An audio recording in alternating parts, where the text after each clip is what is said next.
Welcome. This is Tony Arend, and we're here for SFS Online and On Topic. This webinar series brings in distinguished members of the Georgetown faculty and distinguished alums to talk about the most critical issues of our day.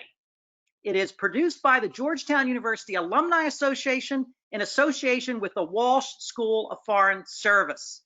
Now, today, it is my very special pleasure to introduce Saladin Ambar. And it is a special pleasure because not only is he an alum from the School of Foreign Service, he was supposed to graduate in '91, but ambitious as he is, he graduated in '90. But he was a former student of mine. He was the only person in the history of Georgetown to graduate at the age of 5 when I was teaching at the age of 15, if anybody out there is doing any math. So Dean Ambar went on to get his PhD from Rutgers. He is a professor at Rutgers and has done a tremendous amount of distinguished teaching and research. And just to give you a sense as to some of the books that he's written, one of his earlier books was on Malcolm X at Oxford Union, Racial Politics in a Global Era. He also wrote, and this is one of my favorites, American Cicero. I love the title, American Cicero, Mario Cuomo and the Defense of American Liberalism. Most recently, he wrote a fascinating text looking at American political thought. It's called Reconsidering American Political Thought, A New Identity. Right now, he's working on a book on interracial friendships. And that's the title of the talk today, The Politics of Interracial Friendship and Why It Matters. So the way we're going to proceed today is Dean is going to talk for 15, 20 minutes. I'm going to ask some questions, and then we're going to open it up to our viewers out there. In your control panel, you will see the question function. Please write your questions in there, and I will then relay them to Dean. So, without any further ado, Dean, hold forth. Tony, it is a real pleasure to be here with you and to join the Georgetown community. However it may be, virtually or otherwise, it's just terrific. And thank you for not sharing my age. I appreciate that. It is really a great time to talk about the politics of interracial friendship. It's a very significant moment in the nation's history. And I thought I would begin by giving you a story, an episode from my book. I have about 9 case studies and then a concluding chapter. But the first case study really has a Georgetown twist to it, and it's the story of the Georgetown Weekly Ledger publishing an article noticing that an Ethiopian man has checked into town. His name is Benjamin Banneker, and he is part of the team that is surveying the District of Columbia, what would become the nation's capital along the Potomac River. They are laying out the boundary stones, and he's arrived in DC, or what is present-day DC, somewhere in around Valentine's Day, but it's March 12th of 1791. Banneker is there, and the Georgetown Weekly Ledger notes, it says, the fact that this man is an excellent mathematician, the fact that he's an outstanding astronomer ought to give pause to Jefferson's idea that this race of men is somehow less intelligent or capable than their white brethren. Really fascinating piece, and you could imagine perhaps Banneker in a coffee house or boarding house somewhere reading this note. No evidence that he did, but I'd like to think that he somehow saw that article. But Jefferson did commission Banneker to join the surveying team that would lay the boundary stones of what would become Washington. Pierre L'Enfant would use that framework for actually designing the city. Well, what's important about it is not so much that one Georgetown moment. It's that about 5 months later, Banneker would turn to Maryland as a free Black man, and he would pen Jefferson a letter. And in the letter, he challenged Jefferson. He said, and Banneker is 60 years old at this point. He's rather late in life for the time. And he writes Jefferson saying, you are the author of the Declaration of Independence. You believe in the universal tenets of a loving God. You have, endured a revolutionary war against oppression. How could you not come out and renounce the ill and scourge of slavery? You are supporting a criminal act. You of all people should know better. in so many words. It's a long letter. It's quite eloquent, and it's signed with the valediction of the time, your most obedient, humble servant, Benjamin Banneker. Quite an extraordinary document. 11 days later, Jefferson responds. Banneker gets a letter from Jefferson. Jefferson says, in so many words, listen, I, above all people, nobody wants more than I do to see such proofs that you exhibit of your talent to be more widely distributed in the African race. Nobody wishes more than I do. And you can see the kind of half apologia Jefferson is making here. Nobody wishes more than I do to see, the conditions under which you are in that prevent the full flowering of your race from being able to be made manifest. And Jefferson says, he describes Banneker as my brethren. You are part of my brethren. And then he signs off, your most obedient, humble servant, Thomas Jefferson. Jefferson also says, by the way, I will send your almanac, because included in Banneker's letter was this beautiful almanac, which had been proofed by David Rittenhouse of Philadelphia, a leading scientist for its astronomical and mathematical calculations. That almanac, Jefferson said, I'm going to send that to the Academy of Sciences in Paris, to Monsieur de Condorcet. So, fabulous, interesting. What's intriguing about it is, A, Jefferson gets some flack for referring to Banneker as his brethren and for signing off your most obedient, humble servant. There is a New Hampshire and then earlier a Virginian, I believe a Southern Federalist, who attacked Jefferson in 1796 and then again in 1805, respectively, for suggesting social equality among the races. How could you say this black man is your equal? Well, it's part of the conundrum of Jefferson, obviously. Jefferson doesn't speak out against slavery after his admonition against the slave trade is struck from the original Declaration. He doesn't condemn it. He doesn't raise a finger or voice against it after that. Nevertheless, he does make these acts, these gestures. Yes, I want this black man to be part of the design team or the surveying team for Washington. I will acknowledge his intellectual capacity and greatness. I will refer to him as my brethren, and I will sign off to him the way I would a white man. It suggests the possibility, it hints at the possibility of some form of interracial fraternity. And it's significant. Why? Because the condemnations against Jefferson are suggestive of the fact that if you do so, then political equality and all kinds of equality are possible, meaning the end of slavery. So yet it's a failure at the end of the day, because Jefferson and Banneker can't really indulge a friendship. They can't really engage in a back and forth the way Jefferson would with Adams. It's sort of a stillborn relationship.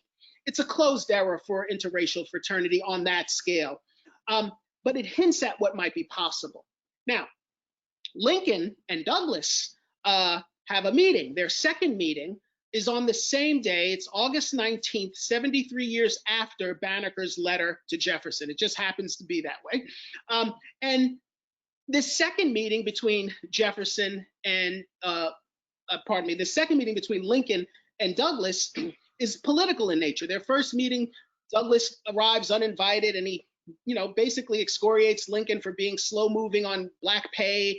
And they get into an argument, and it's a bit of combative. But Douglas leaves that first meeting feeling, well, you know what? This man respected me. I felt big in there, he tells his friends. I could feel the humanity and honesty and decency coming from Lincoln. Their second meeting, Lincoln says, look, this is in August of '64 for your Civil War historians. And Tony, I know you are a Gettysburg aficionado. At this point in the war, Lincoln is desperate. It's before Sherman takes Atlanta. He writes in his diary that I'm going to have to help McClellan with the transition because, this administration is not going to last beyond the election. And so he brings Douglas into the White House, and he asks him, he says, will you help me raise a group of black spies to invade the South, go to plantations, free black people, bring them into the Northern Union lines, and help raise an army against the Confederacy? Douglas says, yeah, sure. He thinks it's crazy. It's not quite as crazy maybe as John Brown's raid, but this is like a crazy place. This is like a Quentin Tarantino movie, right? Yeah, I'll raise these black spies to go and, liberate the South. Sure, let's do it. It never happens, obviously, because in the next month, Sherman takes Atlanta. But in that meeting, there's a bond formed. There's a Connecticut governor waiting to meet Lincoln, and Lincoln tells the attendant at the door, and he says it in a loud voice, "Hold off, tell the governor to wait. I'm meeting with my friend Douglas." It's important because Lincoln is beginning to model what needs to be modeled in a multiracial, large, heterogeneous democracy like ours, which is the bonds of humanity have to be established if we're going to establish some kind of civic humanity and civic republicanism. They have to go deeper, right? W.E.B. Du Bois would say in The Souls of Black Folk, a social cigar and a cup of tea is worth more than all the legislative halls out there combined. And Lincoln is modeling this. Finally, Lincoln and Douglas have a third meeting in the White House, and this is the day of the second inaugural. Douglas goes, again, unannounced. He just gets in line to meet Lincoln, and he's turned away at the door. The people at the door say, "Listen, we're not letting in colored people, sorry." They tell him this. And Douglas stops and says that no such order could have come from Abraham Lincoln. And he insists upon being met, and there's a ruckus at the door. Lincoln finally comes, I guess, by the foyer of the White House, and he sees Douglas, and he says, "Ah, there is my friend Douglas." The waters part, if you will. Douglas, perhaps some of your listeners, our listeners, have heard this story before. Douglas greets Lincoln, and Lincoln says, "Douglas, tell me, what did you think of this speech today?" And this is a speech in which Lincoln suggests that if we're going to get to the point of with malice toward none, with charity for all, we have to acknowledge the sins that we've inflicted upon this people. The blood shed by the lash must be met with the blood shed by the sword. Douglas demurs. He says, Mr. President, I can't tell you what I think. No, Douglas, you more than any other person, I wish to know your opinion. And Douglas, of course, famously responds, "Mr. President, that was a sacred effort." There's another meeting that they could have had. Douglas hears someone at his door, and it's a carriage that's arrived to pick him up. Lincoln has invited him unexpectedly for tea, and Douglas is like, "Man, I've got a Zoom meeting. I can't make it. I'm sorry." Whatever. He had a speaking engagement that night. He couldn't make it. It haunted Douglas the remainder of his life because this was a purely social meeting. There was no agenda, just two men meeting as friends. Lincoln is assassinated, and they never get to have that meeting. What's the point of that discourse between those men? Well, we see what was not possible in the late 18th century Enlightenment era, in which scientific racism pervaded, to a new era of possibilities for racial fraternity. It's one that's advanced in the story of William James inviting W.E.B. Du Bois to the Harvard Philosophical Club for tea. It's advanced by people like, Mary McLeod Bethune and Eleanor Roosevelt. There's a very important meeting that Bethune wants, and she can't quite get it, but it's 1942, and in Florida, there's a tuberculosis outbreak, and it's devastating the Black community. It may sound a little bit familiar.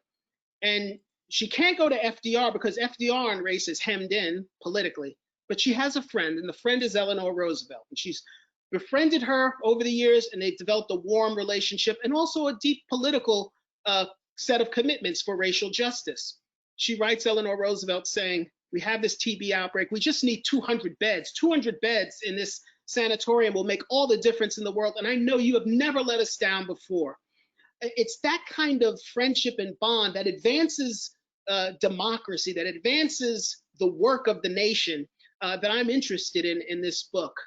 We see stories like Marlon Brando meeting with Norman Mailer. Brando and Norman Mailer are arguing at some coffee shop in the Village, and we see, all of a sudden James Baldwin,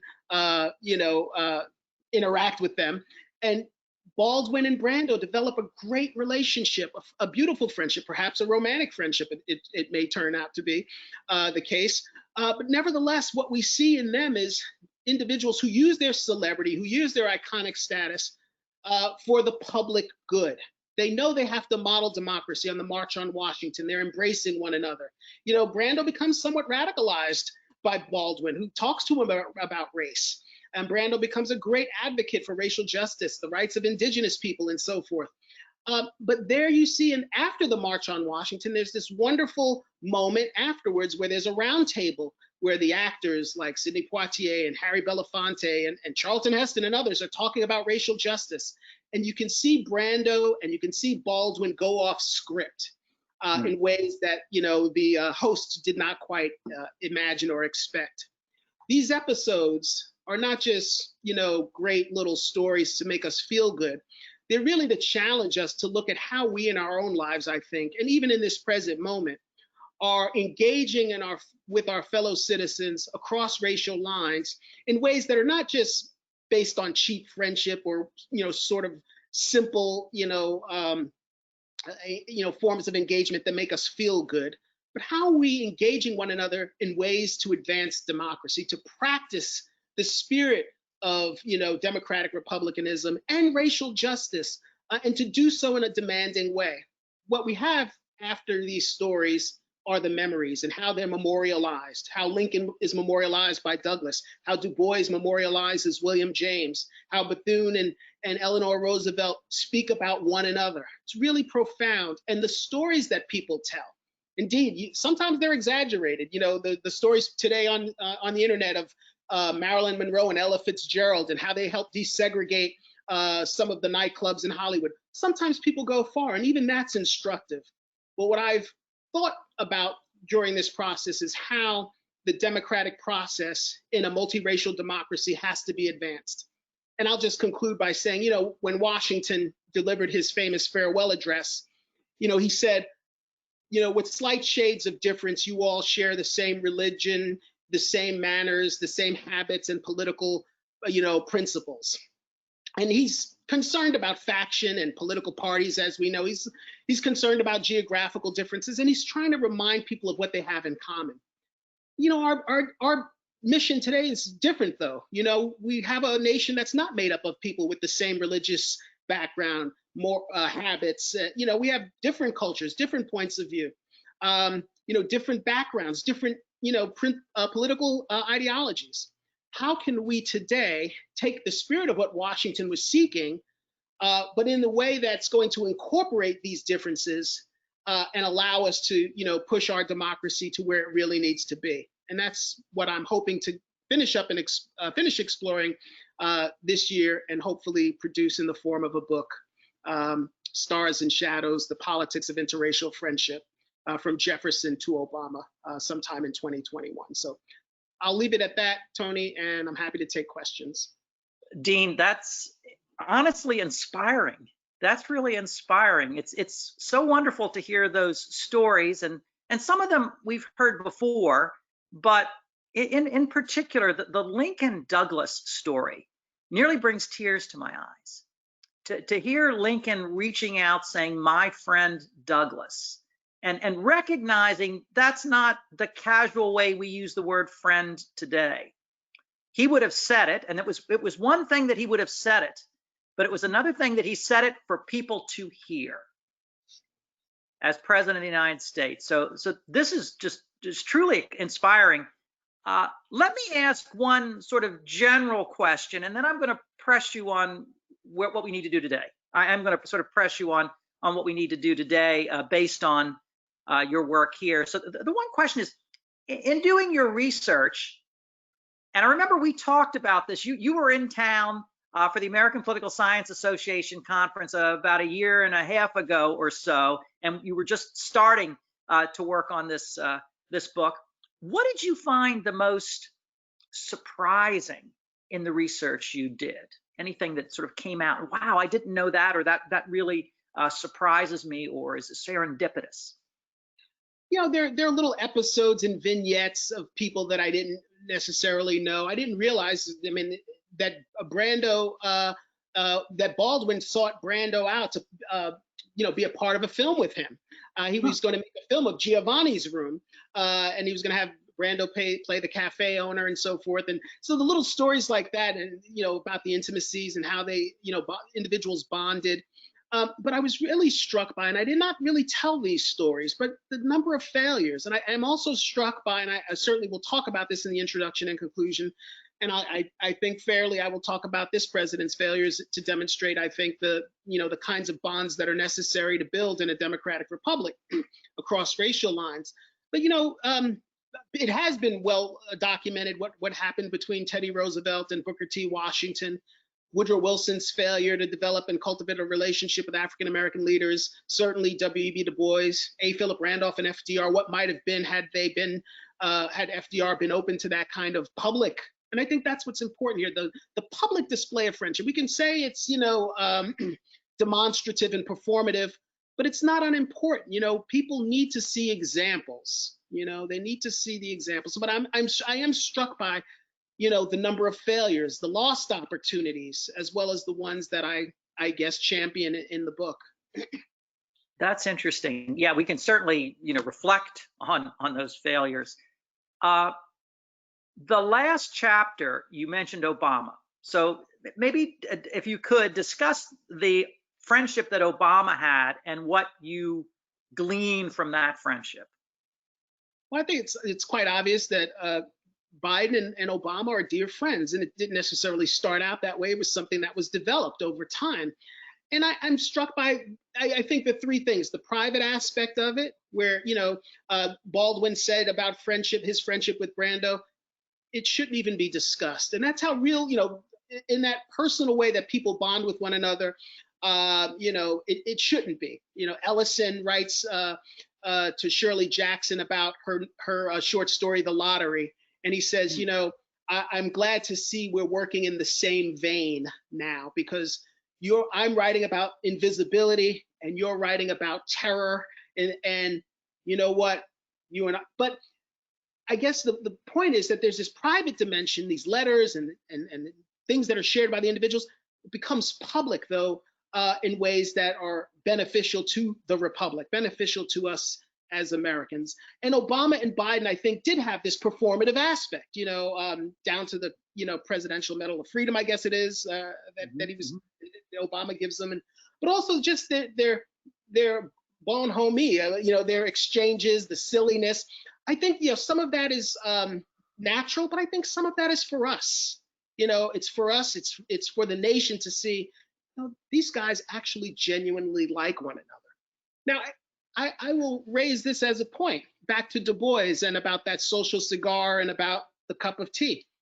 Is that necessary? If we're going to take Du Bois seriously on that point in Souls of Black Folk, what he's saying is that until we get to that point where there's this genuine connection among people, irrespective of race, and indeed other divisive elements, but certainly Du Bois is concerned about race, until we get there, then the project of democracy is really always going to be very, very tenuous. It's fragile to begin with, but it's going to be all the more tenuous. And so I think Obama and Biden took it seriously. And I think other presidents have as well, although they're harder to find, frankly. We could see some of this in Clinton and Vernon Jordan. We can see some of this in Jimmy Carter and Andy Young. And frankly, it kind of falls off a ledge when we get to this presidency. And you can't throw paper towels at people. You can't cheapen friendship discourse by talking about there's my African American, or refer to people as the blacks.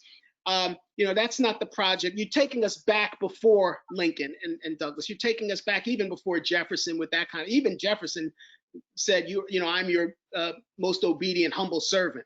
The language of democracy matters. And I think, that's a critical lesson throughout this. I think that's a really good point. And we're certainly at a period today where the language of democracy seems to be gravely challenged, certainly in the area of race, but really across the board, which is truly unfortunate. We've seen the loss of some critical African-American icons this past year. And I'm thinking of Congressman Lewis, Congressman Cummings, and others. And I feel like even in the midst of the racial divide that we've seen and the incivility of language around race, that that they have been able to stand up as icons, if you will, of both the future of America, but also the future of friendship. And I don't know if you wanted to comment on them or their passing, or perhaps their relationships that were interracial. Sure. Well, I think the thing that stands out is that these are, Cummings and certainly Lewis. These were people who made demands on the society. You don't just become their friend on the cheap, right? This is about sharing values, maybe not always the same opinions, but the same values, and being part of a mission that's going to help the way we as Americans view one another across racial lines. I think Lewis is a towering figure in this regard, in part because I think he understood that politics has to transcend, the transactional. And there will always be a transactional nature to politics. But, when we embrace one another, figuratively, literally, it says something to the nation. Rabbi Heschel, Abraham Joshua Heschel, who I've written a chapter on his relationship and friendship with Dr. King. And that's profound because, King wants Heschel on the front lines with him to say, look, this is a multiracial, multi-religious movement. But Heschel wants to be there to tell Jewish religious leaders and Christian religious leaders and others who have maybe shunned Dr. King, particularly in the latter part of his years when he's beginning to oppose Vietnam, that I'm standing with you as a friend and a brother in the movement. And so I think, and Lewis comes out of that tradition. He comes out of this notion that, we're making demands on the society. And the way it's going to be, these demands are going to be won is collectively and with this kind of embracing philosophy that includes and has to include friendship. It has to include something warmer, but it can't be, again, a kind of secondary, artificial, sweetener kind of friendship. It's got to be meaningful. And I think that's what Cummings's life, Lewis's life, and the lives of others really represent. I mean, I would agree. It's interesting, and I would encourage our viewers out there to start putting some of your questions into the question box, and I will begin to ask some of those in a little bit. So please feel free to start doing that. Two people come to my mind, and these were individuals who had a profound impact on my growing up. And they were Martin Luther King and Bobby Kennedy. And one of the reasons they come to mind is I was in 4th grade when they were both assassinated. And I remember sitting with my father watching television when the broadcast was interrupted to tell us that the Reverend Dr. Martin Luther King had been shot. We didn't know he was dead initially. And then, a couple months later, hearing about Bobby Kennedy's being shot and ultimately dying. And I was struck by Kennedy when he was Attorney General, really working on civil rights issues, but Kennedy being a changed person, my sense, and really understanding race relations and racial issues in ways that his brother didn't, with all respect to his brother. And his statement when King was shot is one of the most remarkable and moving comments that anyone could have, and people can YouTube it and watch it. It's very moving. I don't know any comments you might have on the sort of the King-Bobby Kennedy relationship. Well, it's interesting because it took time for that relationship to develop, in part because they were very different men.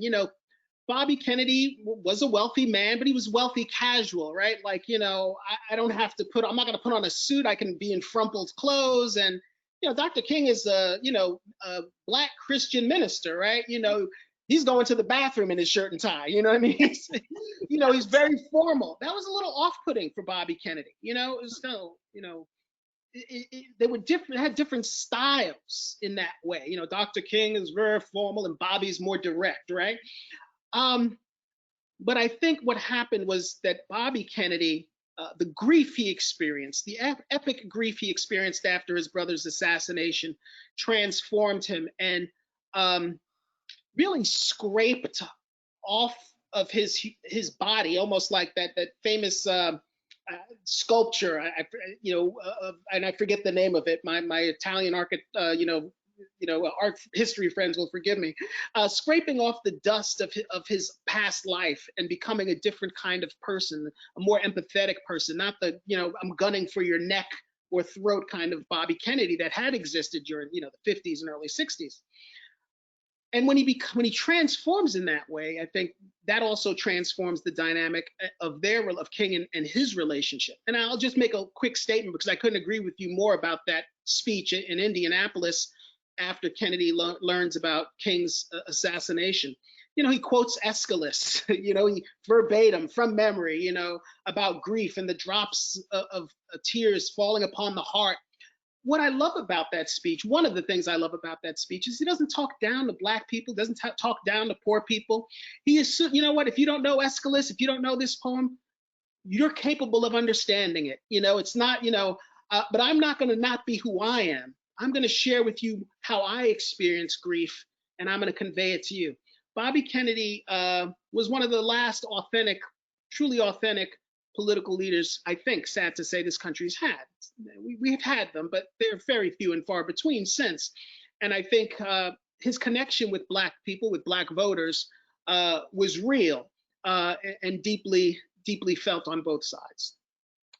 Yeah, and I completely agree. A couple of quick observations on that. I always look at some pivotal assassinations in history. And globally, I think the assassination of Yitzhak Rabin was pivotal.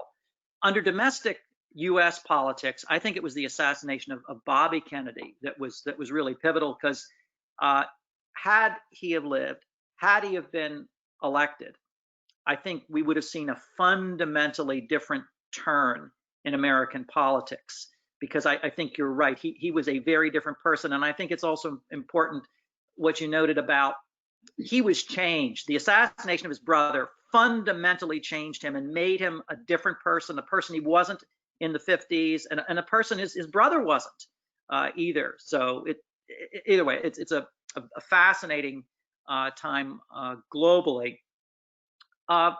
We have a question, and it relates to the Black Lives Matter movement, and it's particularly commenting on the presence of whites joining in the protests for Black Lives Matter. And as you know, when we've seen scenes of some of those protests, many of them are completely interracial, and in some cases there may be actually more white individuals in the group. So maybe to comment a little bit on that, how you think that's significant, and how you think it might be a little different from some of the protest movements in the 60s and early 70s. Sure. Well, I think it's so important to note that, because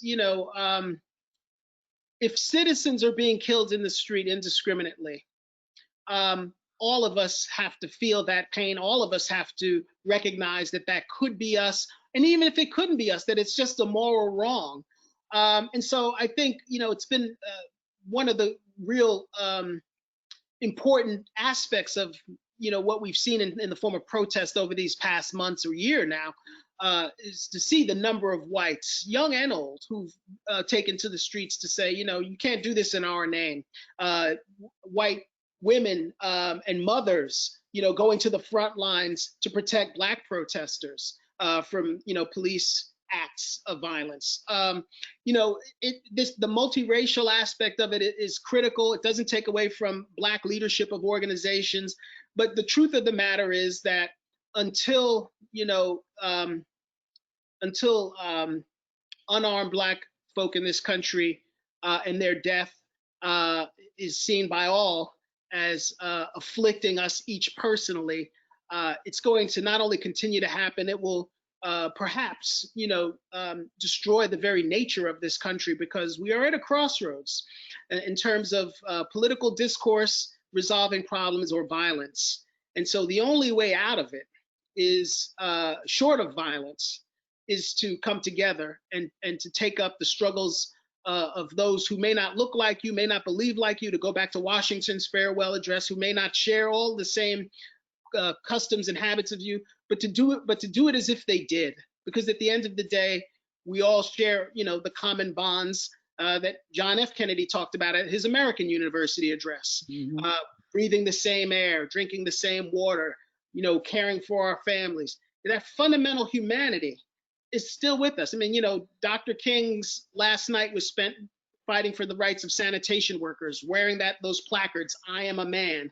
Black Lives Matter is still, asking for Black humanity to be recognized. Du Bois writing the souls of Black folk. Don't you know that we have souls? We're people too, That fight is still ongoing, and it's going to take not just Black lives to attack it and condemn it. It's going to take, all of us in that fight. Absolutely. And I have found that very heartening about people getting together, the friendships, the linking of hands that we have seen. On friendships, so that last question was from Mary Dean. So Kathleen Cudahy asked an interesting question that is going to force you to speculate a little bit. What do you now? This presumes the election goes a particular way, perhaps, maybe not. But would you want to comment on the relationship between Kamala Harris and Joe Biden and how that might develop, either if he's elected or if he's not elected? It is a great question. It's wonderful to speculate. I presume Biden would not have made that pick simply on the basis of helping him to get elected, or even helping him to govern. I think there's something about Kamala Harris that he actually likes, admires, and respects. Is that relationship on the level of what he shares with Barack Obama? No. Will it rise to that? Perhaps, perhaps not. But I do think he would not have chosen her had he not believed that it could develop into that kind of relationship and bond. And I think intuitively they both understand that there is, the reality of a relationship, but there's also the performative aspect of coming together for the nation to demonstrate what a multiracial democracy looks like. I was in China like in 2005, Tony, and I remember, one of the things, of course, we know the Han are the dominant ethnic group in China historically. But I remember, during one of those tourist dinners where they bring out different dancers and groups, and of course they want to show you all of the varieties of ethnicities that are there that make up China today, right? It's not just the Han. Yeah, that could be performative, and it can be performance on the cheap too, if you're not really doing anything in terms of policy to support the idea that they're all equal people, right? And we know about, Muslim struggles in China, et cetera. But the point is that any large nation state, and especially a democracy, has to have leaders that understand that how they speak, how they live, the connections they have with other people are on display for the nation. And those have to be curated and managed in a way, just like Lincoln managed his with Douglas, and Douglas managed his with Lincoln. He did not fall short of criticizing Lincoln at times, but he always returned to Lincoln's humanity, always returned to Lincoln's essence as an individual. And I think that's so important. And I can see that developing with Biden and Harris, to be sure. Excellent. We have a question here from Benny Smith, and this is a very useful question. It's what barriers do you think exist to the formation of interracial friendships? Experience, for one. Some of us just are, we don't experience one another on a day-to-day basis other than maybe superficially at work. And and I could share that story I shared with your listeners another time before. I don't know if this is the occasion to do it, but it takes some doing in the age of technology, which is a barrier, to stop and get to know who your neighbors are, to pause and get to know, what's happening in your environment around you, to consider someone who you work with. Do I even know this person? Do I really even have a sense of who they are? And oftentimes we don't, because we live in these racial silos, and we think it's an integrated environment. And incidentally, whites tend to think, something is integrated, in terms of numerically numbers that fall far short of what African Americans and others think of in terms of integration. Oh, there are two Black guys in my whole corporation. It's very integrated, And some political science departments, dare I say, could feel that way too. We're very diverse, but what really needs to happen is, that effort to cross the aisle, if you will, the divide, the veil, as how Du Bois described it, right? To cross through that veil and to get to know someone as a human being. The barriers for us these days are technological. We tend to cocoon and silo around our own beliefs in our own homes. We don't really take the effort to get to, dialogue with people the way we should. People don't break bread in the same way they used to. So in some ways, I think it may be harder than it was for, past generations, to be frank, even though there was legal segregation. Today, our segregation is enforced, yes, often by neighborhoods, but oftentimes by our own failure to step out and make an effort and get to know someone else, starting with our neighbors.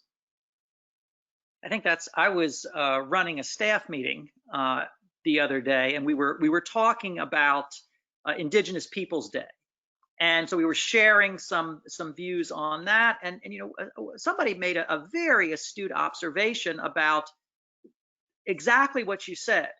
And I mean, hopefully one day we'll all be able to break bread together in the same place anyway. But the need to do that.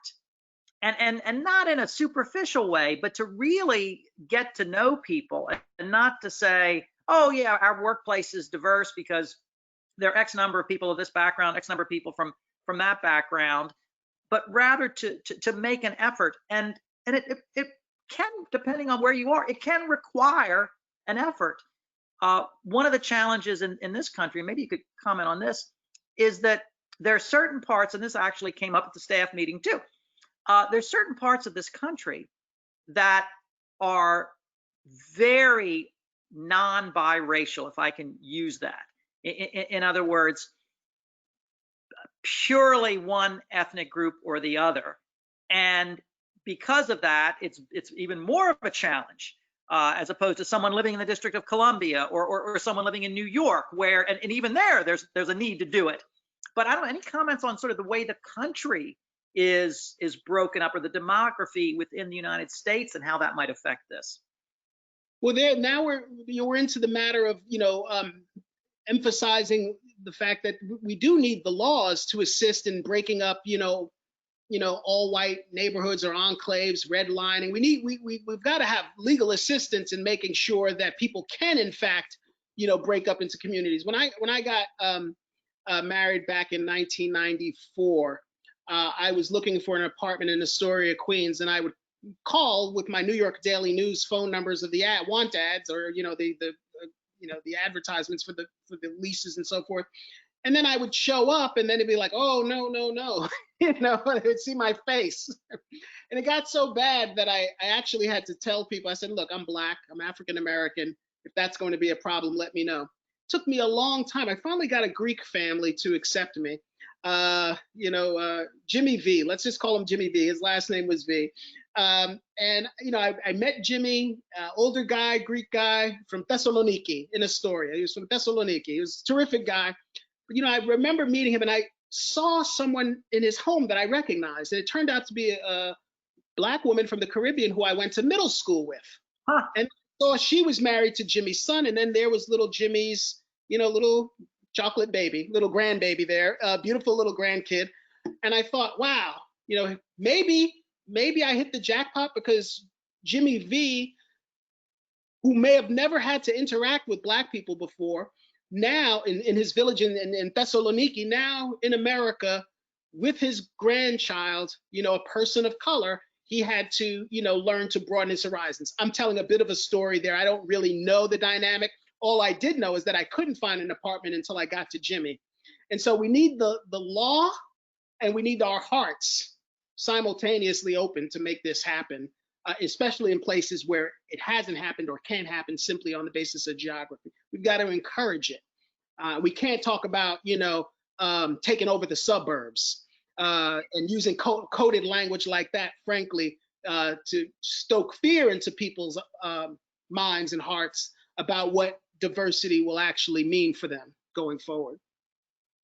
Well, Dean, my friend, yes, this has been wonderful. as always, whenever we get together and chat, even in front of a large group of viewers. It's always a pleasure, and it's always moving. Let me ask if you have any final comments that you would want to share with all our folks out there before we sign off. No, only that, I want to thank them for participating in this. And I want to thank you as a friend and a brother for your mentorship over the years. I don't take it lightly. I just would encourage people who are, obviously I'm preaching to the choir because they're clearly engaged in politics and engaged in what's happening in our society and our government. Just encourage them to continue to do so and to be heartened by the fact that, there are many, many stories of people who made tremendous sacrifices for us to be as far along as we are, despite how far we have to go. And I take inspiration from those stories, all along the way, and I hope they do too as well. So that's all. Amen. And we look forward to the book appearing in 2021. So everybody look forward to that. And Dean, thank you as always. You, brother. And I want to thank you. And a special thanks to Kelly Young of the Georgetown University Alumni Association, and to Eleanor Monty Jones, who conceived of SFS Online and On Topic. Dean, again, wishing you the best, and I know we will chat soon. Everyone else, have a great day, and we will be doing this again in a couple weeks, and we look forward to your participation then. Thank you all. Thank you.